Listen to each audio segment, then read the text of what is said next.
ओम श्री गणेशाय नमः। ओम नमो भगवते वासुदेवाय। श्रीमद् भागवत में दशम स्कंद 51वां अध्याय प्रारंभ करते हैं। काल यवन का भस्म होना, मुचकुंद की कथा। श्री सुखदेव जी कहते हैं, प्रिय परीक्षित, जिस समय भगवान श्री कृष्ण मथुरा नगर के मुख्य द्वार से निकले, उस समय ऐसा मालूम पड़ा मानो पूर्व दिशा से चंद्रोदय हो रहा हो। उनका श्यामल शरीर अत्यंत ही दर्शनीय था। उस पर रेशमी पीतांबर की छटा निराली ही थी। वक्षः स्थल पर स्वर्ण रेखा के रूप में श्री वत्स चिन्ह शोभा पा रहा था और गले में कौस्तुभ मणि जगमगा रही थी। 4 भुजाएं थी जो लंबी लंबी और कुछ मोटी मोटी थीं।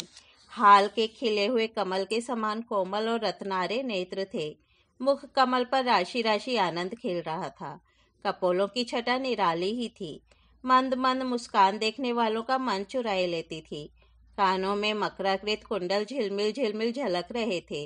उन्हें देखकर काल्यवन ने निश्चय किया कि यही पुरुष वासुदेव है, क्योंकि नारद जी ने जो जो लक्षण बतलाए थे, वक्षः स्थल पर श्रीवत्स का चिन्ह, 4 भुजाएं, कमल के से नेत्र, गले में वनमाल माला और सुंदरता की सीमा, वे सब इसमें मिल रहे हैं। इसलिए यह कोई दूसरा नहीं हो सकता।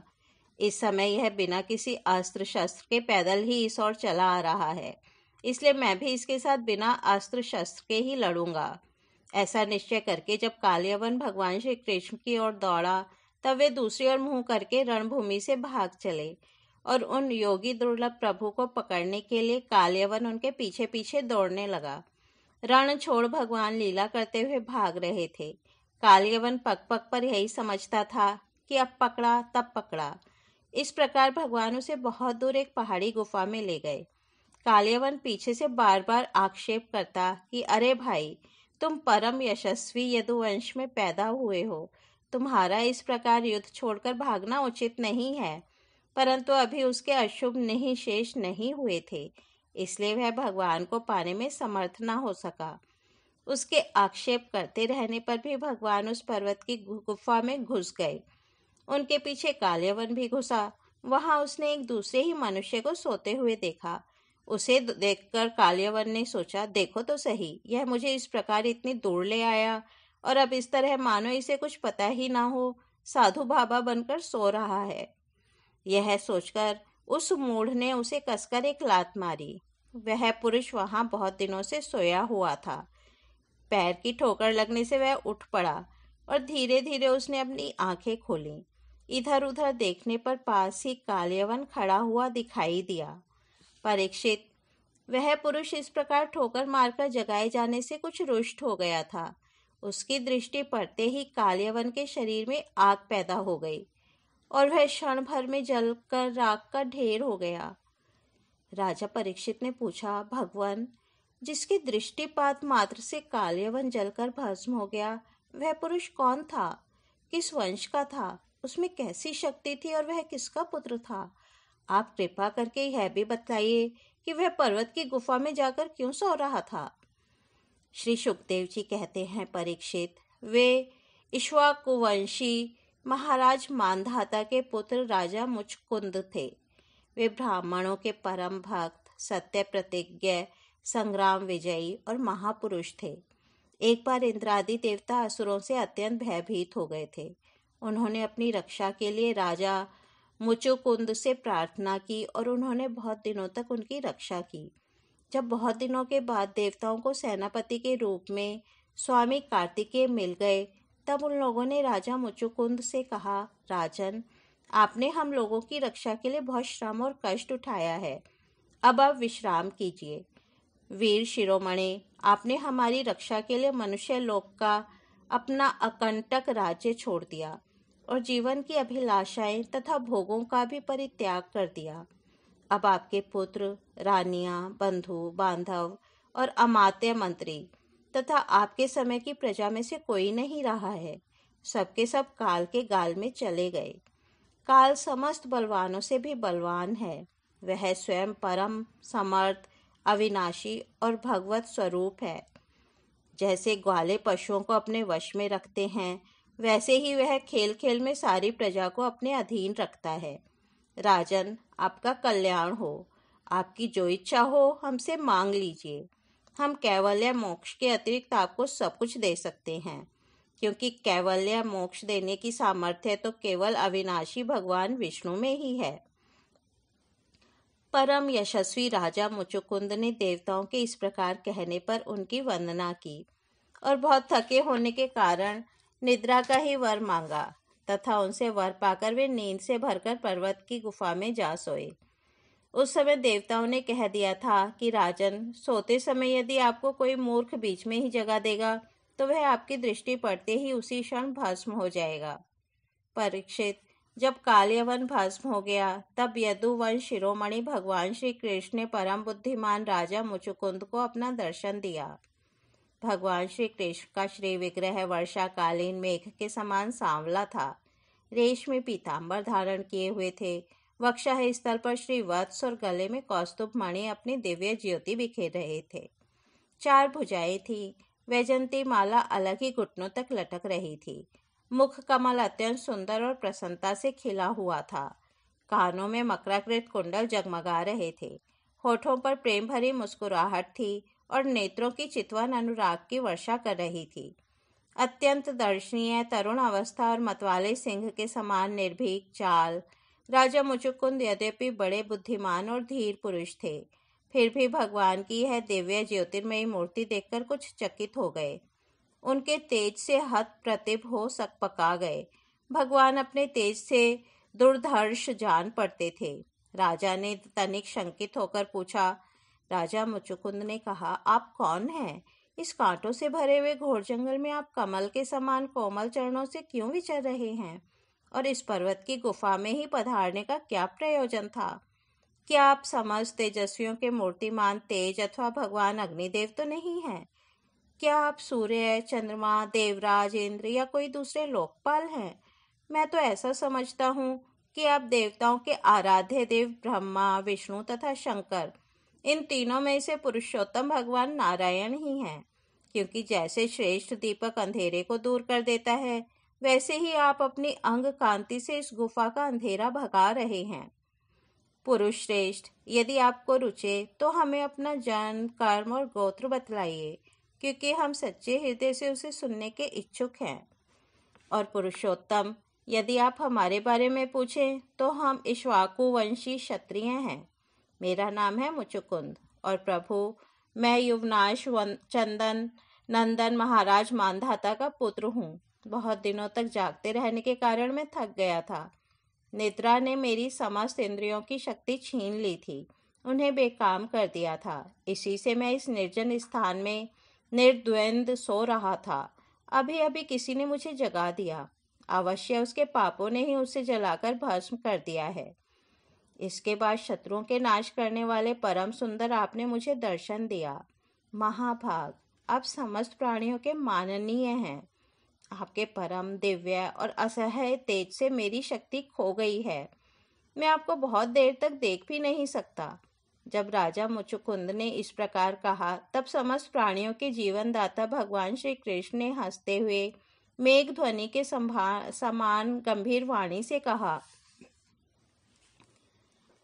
भगवान श्री कृष्ण ने कहा, प्रिय मुचुकुंद, मेरे हजारों जन्म, कर्म और नाम हैं। वे अनंत हैं, इसलिए मैं भी उनकी गिनती करके नहीं बतला सकता। यह संभव है कि कोई पुरुष अपने अनेक जन्मों में पृथ्वी के छोटे छोटे धूल कणों की गिनती कर डाले, परंतु मेरे जन्म, गुण, कर्म और नामों को कोई कभी किसी प्रकार नहीं गिन सकता। राजन, सनक, सनंदन आदि परम ऋषिगण मेरे त्रिकाल सिद्ध जन्म और कर्मों का वर्णन करते रहते हैं, परंतु कभी उनका पार नहीं पाते।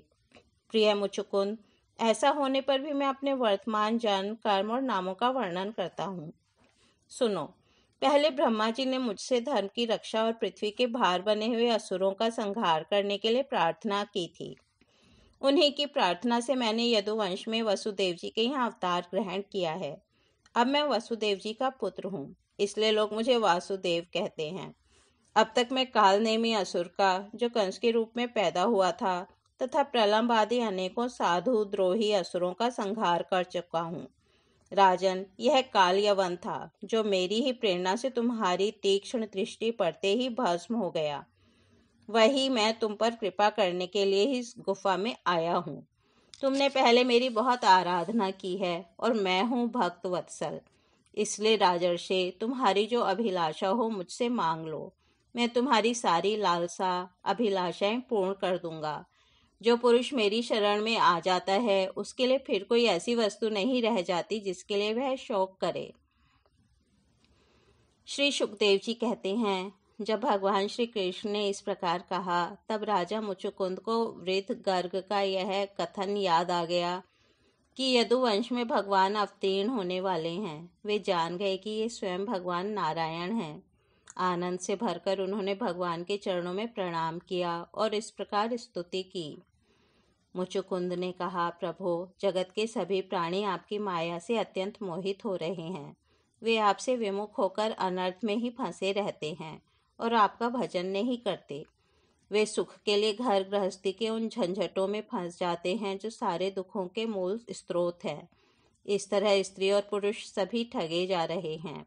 इस पाप रूप संसार से सर्वथा रहित प्रभु, यह भूमि अत्यंत पवित्र कर्म भूमि है। इसमें मनुष्य का जन्म होना अत्यंत दुर्लभ है। मनुष्य जीवन इतना पूर्ण है कि उसमें भजने के लिए कोई भी असुविधा नहीं है। अपने परम सौभाग्य और भगवान की अहेतुक कृपा से उसे अनायास ही प्राप्त करके भी जो अपनी मति गति असत संसार में ही लगा देते हैं और तुच्छ विषय सुख के लिए ही सारा प्रयत्न करते हुए घर गृहस्थी के अंधेरे कुएं में पड़े रहते हैं, भगवान के चरण कमलों की उपासना नहीं करते, भजन नहीं करते, वे तो ठीक उस पशु के समान हैं जो तुच्छ तृण के लोभ से अंधेरे कुएं में गिर जाता है। भगवान, मैं राजा था। राज्य लक्ष्मी के मद से मैं मतवाला हो रहा था। इस मरने वाले शरीर को ही तो मैं आत्मा, अपना स्वरूप समझ रहा था और राजकुमार, रानी, खजाना तथा पृथ्वी के लोभ मोह में ही फंसा हुआ था। उन वस्तुओं की चिंता दिन रात मेरे गले लगे रहती थी। इसी प्रकार मेरे जीवन का यह अमूल्य समय बिल्कुल निष्फल व्यर्थ चला गया। जो शरीर प्रत्यक्ष ही घड़े और भीत के समान मिट्टी का है और दृश्य होने के कारण उन्हीं के समान अपने से अलग भी है, उसी को मैंने अपना स्वरूप मान लिया था और फिर अपने को मान बैठा था नरदेव। इस प्रकार मैंने मदांध होकर आपको तो कुछ समझा ही नहीं।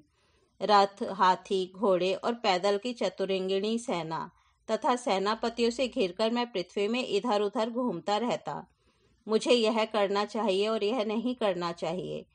इस प्रकार विविध कर्तव्य और अकर्तव्यों की चिंता में पड़कर मनुष्य अपने एकमात्र कर्तव्य भगवत प्राप्ति से विमुख होकर प्रमत्त हो जाता है, असावधान हो जाता है। संसार में बांध रखने वाले विषयों के लिए उसकी लालसा दिन दूनी रात चौगुनी बढ़ती ही जाती है। परंतु जैसे भूख के कारण जीभ लपलपाता हुआ सांप असावधान चूहे को दबोच लेता है, वैसे ही काल रूप से सदा सर्वदा सावधान रहने वाले आप एकाएक उस प्रमादग्रस्त प्राणी पर टूट पड़ते हैं और उसे ले बीतते हैं। जो पहले सोने के रथों पर अथवा बड़े बड़े गजराजों पर चढ़कर चलता था और नरदेव कहलाता था, वही शरीर आपके अबाध काल का ग्रास बनकर बाहर फेंक देने पर, पक्षियों की विष्ठा धरती में गाड़ देने पर सड़कर कीड़ा और आग में जला देने पर राख का ढेर बन जाता है। प्रभु, जिसने सारी दिशाओं पर विजय प्राप्त कर ली है और जिससे लड़ने वाला संसार में कोई रह नहीं गया है, जो श्रेष्ठ सिंहासन पर बैठता है और बड़े बड़े नरपति जो पहले उसके समान थे अब जिसके चरणों में सिर झुकाते हैं, वही पुरुष जब विषय सुख भोगने के लिए जो घर गृहस्थी की एक विशेष वस्तु है स्त्रियों के पास जाता है, तब उनके हाथ का खिलौना उनका पालतू पशु बन जाता है। बहुत से लोग विषय भोग छोड़कर पुनः राज्यादि भोग मिलने की इच्छा से ही दान पुण्य करते हैं और मैं फिर जन्म लेकर सबसे बड़ा परम स्वतंत्र सम्राट हूँ, ऐसी कामना रखकर तपस्या में भली भांति स्थित हो शुभ कर्म करते हैं। इस प्रकार जिसकी तृष्णा बढ़ी हुई है वह कदापि सुखी नहीं हो सकता। अपने स्वरूप में एक रस स्थित रहने वाले भगवान जीव अनादिकाल से जन्म मृत्यु रूप संसार के चक्कर में भटक रहा है। जब उस चक्कर से छूटने का समय आता है तब उसे सत्संग प्राप्त होता है।